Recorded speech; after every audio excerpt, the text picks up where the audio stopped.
Ngara nungdai phongkiba pandangbi pause degi maruoiba pau khara khangatsaraga miyamda khudo tamjige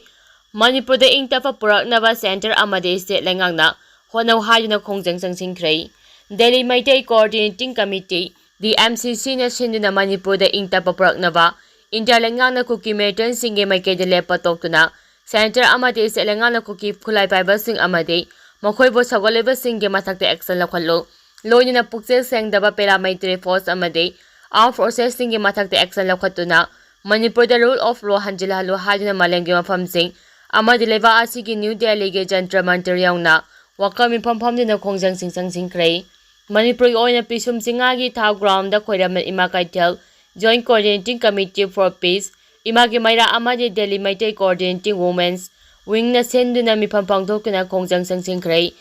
State asigi tunga ba mafam kiyadagi lakhiba maira pabisingna Saruk yadina pangtokkiba mifam aduda leiba asigi Prime Minister na Manipur gi irang asu thawa sadaba amade loisinaba hotnadaba asigi matangda yaningdaba kaya sa phongdorakhe loinina ngasigi mifam aduda saru yakhibe imagi mairagi campaigner TS Sujata na phongdokhibada Huki Merton singa chatharakliba lan asida khwaidagi awaba mayoknariba se lamdam sigi chingkhong singa da leiba mioi singne Center amade state lengang Assam Rifles lauthokuna makhogi mahut sinnaba atoba force ama thamlagani haina matam kiyadagi ngangduda lakle Assam Rifles na kuki singi maikaida tongsinuna mateng pangle habase miyam punnamakna khangnarabane moreda kuki singna tawningbada tawbada AR na karisu tawba ngamdabagum leire AR gi gari mamangda leptinuna gari thingduna chatlandabada makhoina gari maning handuna chatke Suguno Police Station mamangda AR gi Casper gari khamjinduna thamkhibagi video footage adusu fekni hane AR gi DG na phongdokki ofam adumak aramba ofamne AR na kanglon chumna thabak taramlabade Manipurda ngasi karigidama buffer zone laikadoribano makhoina thamoi senga thabak taramlabade Manipurda tangdu leitaba hanjilamba yarabani haike amaramda miyamgi mifam adu saruk yakhiba Delhi Maitai Coordinating Committee Women's Wing ki member L Asa Kirana phongdokhibada Manipur irang asi athubada losinaba hauji chathariba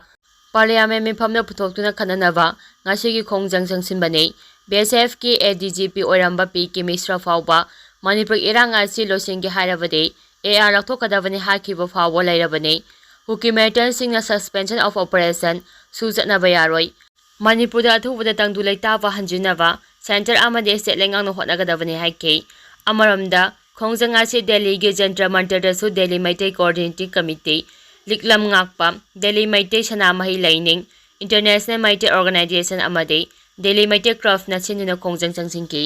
Maitai BS list chalanaba memorandum pisulagani M Tombi Maitai Vachuju draft list chalanaba demand asi thabak to onthoknaba Union Tribal Affairs Minister Juwal Oram amachung Union Health and Family Welfare Minister JP Nandada memorandum piduna taksilagani haina Siva Sena Manipur gi President N Tombi na phongdorakli Bapupurada leiba Siva Sena Manipur Pradesh ke office da ngasi pawmisinga unaba amade N Tombi na phongdokhibada New Delhi da chatuna memorandum asi Union Minister ani asiga hakthengna unaduna pisingani Manipur ngamkai kansi harabadi ning tamba taliba singsu punsinba mathau tai Political party amade lupuna amata oina punsinuna thabak tawminaba singi lupsingi masagi tunga ba agenda lairabasu ngamkai kanbagi issue dadi amata oina lengje manana thengnamina batangai phadei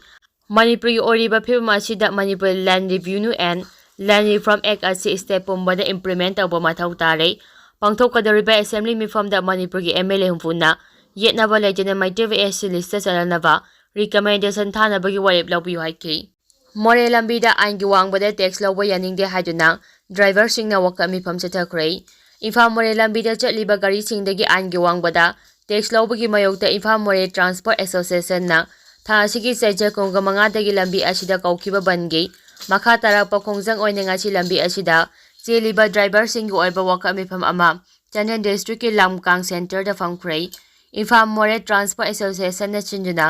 Sathaki waka khongjang adugi matangda lup asigi president K.T. Rungam na hai Manipurda thokliba kangluki irang asina maram oiraga More gi karbar matam kuina tangmarudrei aduba hauji More karbar khara horakpa asida lambi asigi sing amasu tamgi mafang kayada aingi wangbada test lorokpa asina driver sing kham thengna ware maru oina driver sing na chatliba karbar ase tax loriba singi chapibaga chapmanare maram asina tax loriba sing na driver singi awaba yengbiraga ꯈꯨꯗꯛꯇ ꯂꯦꯞꯄꯤꯌꯨ ꯂꯣꯏꯅꯅ ꯂꯩꯉꯥꯛꯀꯤ ꯃꯥꯏꯀꯩꯗꯒꯤꯁꯨ ꯑꯊꯨꯕꯗ ꯃꯤꯠꯌꯦꯡ ꯆꯪꯕꯤꯌꯨ ꯍꯥꯏꯅ appeal ꯇꯧꯔꯛꯂꯤ꯫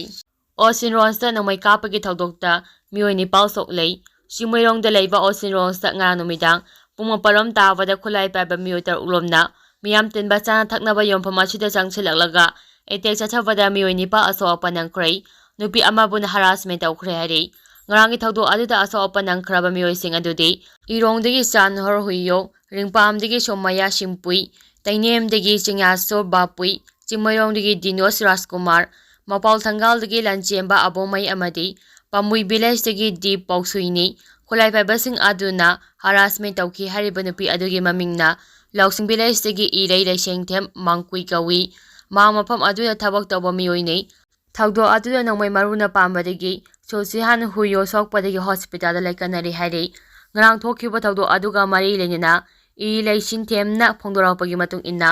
ꯉꯔꯥꯡ ꯅꯨꯃꯤꯗꯥꯡ ꯄꯨꯡ 4 ꯇꯥꯔꯛꯄꯗ ꯃꯤꯑꯣꯏ 6 ꯃꯐꯝ ꯑꯗꯨꯗ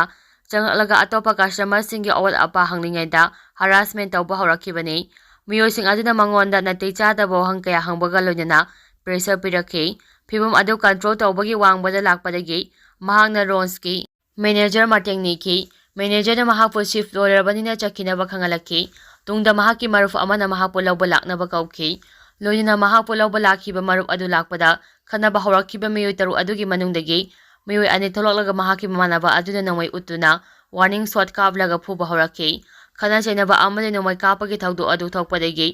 ꯃꯥꯏꯀꯩ ꯑꯗꯣꯝꯒꯤ ꯃꯤꯌꯥꯝ ꯆꯪꯁꯤꯜꯂꯛꯇꯨꯅ ꯏꯔꯥꯡ ꯑꯗꯨ ꯂꯥꯛꯁꯤꯟꯈꯤ꯫ ꯊꯧꯗꯣꯛ ꯑꯗꯨꯒ ꯃꯔꯤ ꯂꯩꯅꯅ ꯂꯝꯐꯦꯜ ꯄꯨꯂꯤꯁ ꯁ꯭ꯇꯦꯁꯟꯗ FIR ꯑꯃ ꯔꯦꯖꯤꯁꯇꯔ ꯇꯧꯗꯨꯅ ꯏꯟꯚꯦꯁꯇꯤꯒꯦꯁꯟ ꯆꯠꯊꯕ ꯍꯧꯈ꯭ꯔꯦ꯫ ꯅꯥꯀꯜ ꯑꯃꯔꯣꯝꯗ ꯊꯧꯗꯣꯛ ꯑꯁꯤꯗ ꯆꯦꯟꯅꯕꯅꯤ ꯍꯥꯏꯕ ꯃꯤꯑꯣꯏ 4 ꯄꯨꯂꯤꯁꯅ ꯐꯥꯔꯦ ꯍꯥꯏꯅ ꯃꯅꯤꯄꯨꯔ ꯄꯨꯂꯤꯁꯅ ꯊꯧꯗꯣꯔꯛꯄ ꯆꯦꯔꯣꯜ ꯑꯃꯅ ꯐꯣꯡꯗꯣꯔꯛꯂꯤ꯫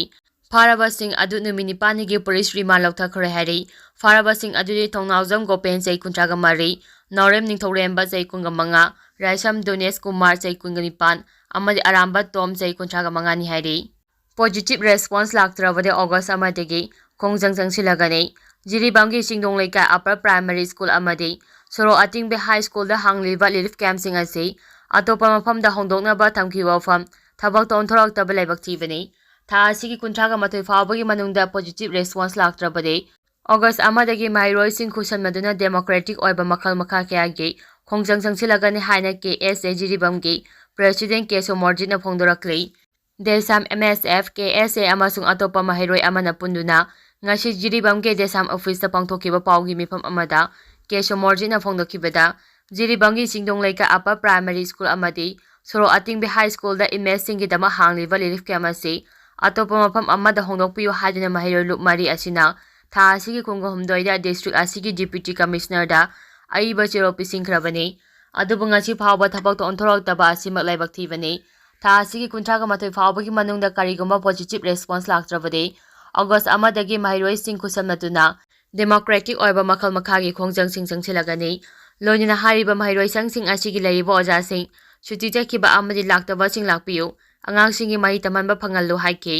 ꯂꯣꯏꯅꯅ ꯉꯁꯤꯒꯤ ꯄꯥꯎꯒꯤ ꯃꯤꯐꯝ ꯑꯗꯨꯗ ꯗꯦꯁꯥꯝ ꯖꯤꯔꯤꯕꯥꯝꯒꯤ ꯄ꯭ꯔꯦꯁꯤꯗꯦꯟꯠ ꯊꯣꯛꯆꯝ ꯁꯟꯇꯣꯁ, MSF ꯖꯤꯔꯤꯕꯥꯝꯒꯤ ꯄ꯭ꯔꯦꯁꯤꯗꯦꯟꯠ S. ꯏꯔꯤꯡꯉꯝꯕ ꯑꯃꯗꯤ ꯑꯇꯣꯞꯄ ꯃꯍꯩꯔꯣꯏ ꯑꯃꯒꯤ ꯄ꯭ꯔꯦꯁꯤꯗꯦꯟꯠ ꯊꯥꯅꯤꯟ ꯊꯣꯛꯆꯣꯝꯁꯨ ꯁꯔꯨꯛ ꯌꯥꯈꯤ꯫